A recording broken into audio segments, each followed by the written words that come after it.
আপনারা অনেকেই আমাকে জিজ্ঞেস করছেন যে এই মলমটা দেওয়ার পরে হাতের আর আমার বেবির পায়ে যেগুলো উঠেছিল, আমার বেবির আসলে হাতে আর পায়ে না, পুরো শরীরে উঠেছিল, এগুলো কমেছে কি না। হ্যাঁ, আমার এই ক্রিমটা দেওয়ার পরে আমার বাচ্চার হাতের পায়ের এগুলো চলে গেছে। কিন্তু এই ক্রিমটা দেওয়ার সাথে সাথে আরও কিছু কাজ করতে হবে। যেমন এই ক্রিমটা 2বার দিতে বলেছিল ডাক্তার, সাথে 2টা ওষুধও দিয়েছিল ওকে মুখে খাবারের জন্য।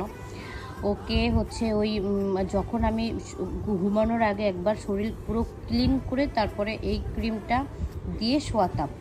আবার সকালবেলা গোসল যখন করাতাম 10টা-11টার দিকে, 11টার সময় গোসল করানোর পরে আবার ওকে দিয়ে দিতাম। আপনারা অনেকেই আমাকে মেসেজ দিচ্ছেন যে এইটা দেওয়ার পরে কমছে না, বা অনেকেই বলছেন না যে কমেছে, অনেকের ডাক্তার আপনাদের প্রেসক্রাইব করেছে।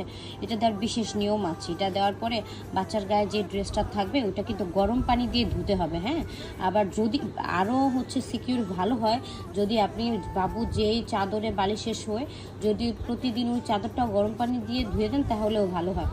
আর যারা প্যারেন্টস আছে, বাচ্চার সাথে যারা ঘুম আসে, তাদেরও এই ট্রিটমেন্টটা, স্ক্যাবিস যদি হয় স্ক্যাবিসের ট্রিটমেন্টটা একসাথে নিতে হবে। স্ক্যাবিস হলে ইউনিক্স সি আছে, লরিক্স লোশন আছে। প্যারেন্টসদের ক্ষেত্রে প্যারেন্টসটা এটা ব্যবহার করবেন। আর বেবিদের এই ফ্যাসিড বিটিটা দিলেই এনাফ, এটা দিলেই শেষ হয়ে যাবে ইনশাল্লাহ, আমি দোয়া করি। তারপরে অনেকে আয়ুর্বেদিক বা হোমমেড তেল, নিম তেল যেটা, ওইটা আপনারা ইউজ করে দেখতে পারেন। ওইটা ইউজ করলেও অনেকেরই দেখলাম আজকে কয়েকজনই যে অনেকেরই আবার এই স্ক্যাবিসটার হচ্ছে না। আপনারা নিম পাতার তেলটাও ব্যবহার করতে পারেন কোনো ওষুধে যদি কাজই না হয়। কিন্তু আমি মনে করি ফ্যাসিড বিটিটা দিয়ে যেহেতু আমার বাচ্চাটা চলে গেছে, আপনাদের বাচ্চাটাও চলে যাবে। আপনারা এভাবে ট্রাই করুন, একটু বাচ্চাদের ভালো করে ক্লিন করে দেন দিবেন, আবার দেওয়ার শেষে বাচ্চাদের সব কিছু আবার গরম পানি করে ধুয়ে দিবেন।